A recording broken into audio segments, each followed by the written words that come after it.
Siria está aquí, a 8 horas de avión de España. Es la mitad de grande y su población se concentra aquí. ¿Por qué? Porque toda esta zona es un enorme desierto, pero un desierto muy importante. Tiene 1/3 de las reservas de petróleo del mundo y también de gas natural, según algunos el nuevo petróleo. Para sacarlo de aquí y llevarlo a Europa, hay que rodear toda esta península y salir por el canal de Suez. Como te puedes imaginar, aquí te cobran. Pero hay otra manera más fácil, la línea recta. El que controle estas tuberías las puede abrir y cerrar, como un grifo. Si no pagas, no hay petróleo, ni gas. Esta región es la polla. La civilización en el planeta empieza en 3 sitios y este es uno de ellos. Mesopotamia, aquí. Sumer, que te sonará menos, pero es el puto inicio de todo. Aquí también. ¿Recuerdas la Torre de Babel de la Biblia? La hicieron estos tíos. Egipto, aquí. Siempre ha sido un punto de contacto entre Oriente y Occidente, dando a Asia salida al Mediterráneo. Quizá por eso aquí nacen las principales religiones monoteístas, el judaísmo, el cristianismo y el islam. El islam es el último que llega y de hecho acoge a las 2 anteriores. Adán, Noé, Moisés, Jesucristo son considerados profetas islámicos.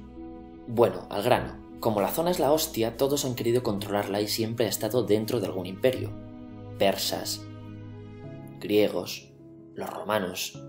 El imperio romano termina partiéndose en 2, y finalmente solo sobrevive esto. Ahora es cuando la última religión monoteísta, el Islam, construye su propio imperio. ¿Te acuerdas de las cruzadas? Bueno, pues son los europeos cristianos intentando recuperar esta zona de la que estamos hablando. Los últimos en llegar son los turcos, que ojo, no vienen de Turquía, sino de a tomar por culo en Asia, junto con Gengis Khan. Lo conquistan todo y fundan el Imperio Otomano. El Imperio Otomano se queda ahí hasta la Primera Guerra Mundial, 600 años. Cuando acaba la Primera Guerra Mundial, aparecen pequeños países donde antes estaba el Imperio Otomano, y por primera vez vemos a Siria en un mapa. Hasta ahora la habíamos dibujado para no perdernos. ¿Y quién se inventa esos países? Lo que te voy a contar es alto secreto. Bueno, lo era en 1916. Este súper secreto se llama Acuerdo de Sykes-Picot. Los franceses y los ingleses no podían derrotar solos al Imperio Otomano. Solo podían si les apoyaba la gente que vivía dentro, en su mayoría árabes. ¿Cómo se los ganaron? Pues les prometieron la Gran Arabia, un país solo para ellos. El único problema es que era un timo. Antes de seguir, recuerda una cosa. Los árabes son un pueblo, pero no una religión. O sea, un árabe puede ser musulmán, puede ser cristiano, y antes del Islam parece que hubo tribus árabes con tradiciones judías. Bueno, pues a los árabes no les dieron ese único país que les habían prometido. En su lugar, franceses y británicos crearon muchos países pequeños. Estos países, obviamente, no eran países de verdad, sino zonas bajo su control con gobernantes puestos por ellos. Durante este tiempo hacen lo que quieren con la zona. Recuerda que hay petróleo. Siria, aunque no tiene grandes reservas, tiene fácil salida al mar, y Francia, que es la que se ha quedado con Siria, se lo da a compañías extranjeras. Después de la Segunda Guerra Mundial, los europeos se van. En el caso de Siria, son echados a patadas. Pero antes de irse, crean otro estado, Israel. No es el momento de hablar de ello, pero es un estado muy polémico que sus vecinos no reconocen. La prueba es que nada más irse los británicos, todos estos estados lo atacan. La zona, a partir de ahora, va a ser una puta bomba de relojería. ¿Y mientras qué pasa en Siria? Bueno, pues no es muy estable. Tiene golpes de estado constantes. En esa época aparece en Siria una ideología que se hace con el control y se expande por el mundo árabe, el Ba'ath. Esta ideología mezcla el antiguo sueño de una sola nación árabe con ideas socialistas. Y algo muy importante, es laica, o sea que no es religiosa. Siria se llega a unir con Egipto, un país con el que no tiene frontera, pero no es algo raro, muchos de estos países intentan hacerlo también. Como recordarás, a esta gente se le había prometido un solo país y las ganas las seguían teniendo. Pero la unión falla. En este tiempo Egipto les convence para nacionalizar el petróleo. En Siria, Al-Assad, el padre del Assad de ahora, se convierte en jefe del estado Ba'ath. En Irak, también Ba'ath, comienza a ganar fuerza Saddam Hussein. Las diferencias entre ambos países dividen a los partidos Ba'ath de otros países en pro-Siria o pro-Irak. Ahora ocurre la Guerra Fría. El mundo se divide en 2, o eres de Estados Unidos o de la Unión Soviética. Son años muy movidos en los que se pegan constantemente con Israel, invaden su vecino Líbano y comienza una oposición islamista al régimen Ba'ath de Assad, los hermanos musulmanes. Vale, volvamos atrás un momento. Recuerdas que la mayoría de árabes eran musulmanes, ¿verdad? Pues dentro de los musulmanes hay 2 ramas fundamentales, los suníes, la mayoría, y los chiíes. En el caso de Siria, a pesar de ser un estado laico, los gobernantes como Assad y jefes militares eran chiíes, los cuales representan menos del 13%. En cambio, casi el 70% de la población es suní. Un dato curioso es que los cristianos son casi el 10%. Que los chiíes controlen el gobierno y el ejército mosquea a la población suní, y este sentimiento es aprovechado por los hermanos musulmanes, islamistas radicales suníes. Estos toman las armas en la ciudad de Hama en contra del gobierno, y Assad acaba con la revuelta a costa de matar miles de civiles y encarcelar a mucha gente. En el año 2000, Assad padre muere y le sucede Assad hijo. Ante las presiones libera a muchos presos, trae internet y esperanzas de cambio. Hay un periodo de gran debate político y aparece la oposición. También vuelven los hermanos musulmanes. Los siguientes años son difíciles. Arrestan a la oposición. Y Bush incluye Siria en el eje del mal, y esto la aísla. Está mal visto negociar con Siria.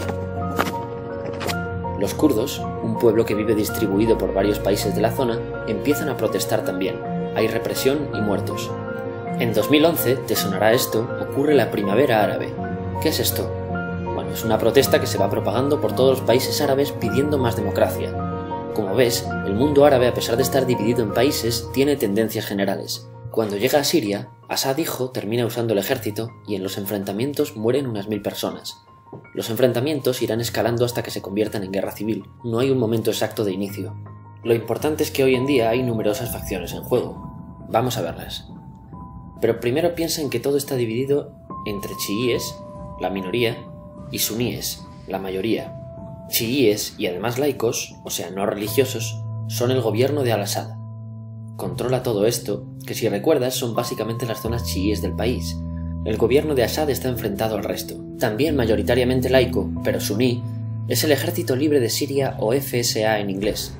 Junto con el Frente Islámico, que es religioso, y otros 70 y pico grupos más, forman una coalición que la prensa llama simplemente la oposición. También suníes e islamistas, pero radicales, son Al-Nusra, llamados Al-Qaeda en Siria, porque son básicamente eso, Al-Qaeda en Siria. Otros islamistas radicales son el ISIS o Estado Islámico. Salen de Al-Qaeda en Irak, controlan la mayor parte de Siria e Irak y se han hecho famosos por sus atrocidades. Su objetivo teórico impacta a muchos. Es un Estado Islámico a lo largo de Asia, África y Levante, aunque a ti ya te suena, ¿verdad? En naranja tenemos al pueblo kurdo, que recordarás porque el presidente Al-Assad lo reprimió, al igual que gobiernos de países próximos también hacen. Ahora controlan militarmente esta zona. Antes de terminar, repasemos los apoyos internacionales a fecha de octubre de 2015. Las fuerzas de Al-Assad son apoyadas por Rusia, que ya tenía base militar en el país antes del conflicto, por Irán y por China. Todos son países de lo que Europa llama Oriente. En contra de Assad, apoyando a la llamada oposición, luchan Estados Unidos, Turquía, Francia, Gran Bretaña y Arabia Saudí. Podemos terminar con algunas conclusiones. Te advierto que esto ya es pura opinión. Si recapitulamos, vemos que la región es estratégica. Por su situación privilegiada, todos la quieren. Siria siempre ha estado bajo el paraguas de grandes imperios. Piensa que hace 100 años la actual Francia era Francia, Gran Bretaña era Gran Bretaña, pero es que hace 200 también, y hace 300 también, y hace 400 también. En cambio, Siria solo es Siria desde hace menos de 100 años, y solo se gobierna a sí misma desde hace poco más de 50. Además, jamás decidieron sus fronteras, se las impusieron. Europa divide Oriente Medio a su antojo para controlarlo, diseñando países sin tener en cuenta su población. Muchos historiadores dicen que todo pueblo tiene la necesidad de manejar su propio destino, pero estos ingredientes que hemos visto juegan en contra de proyectos como la Siria Ba'ath, que encima usa la represión para mantenerse. En última instancia, producen una guerra civil. En este contexto no es extraño que aparezcan actores que se alimenten de la desesperación, el sentimiento suní de opresión y la visión de Occidente como invasor. ISIS usa la identidad árabe y la mitología de antiguos imperios. Cuando quieras entender el presente, pregúntate: ¿y el pasado?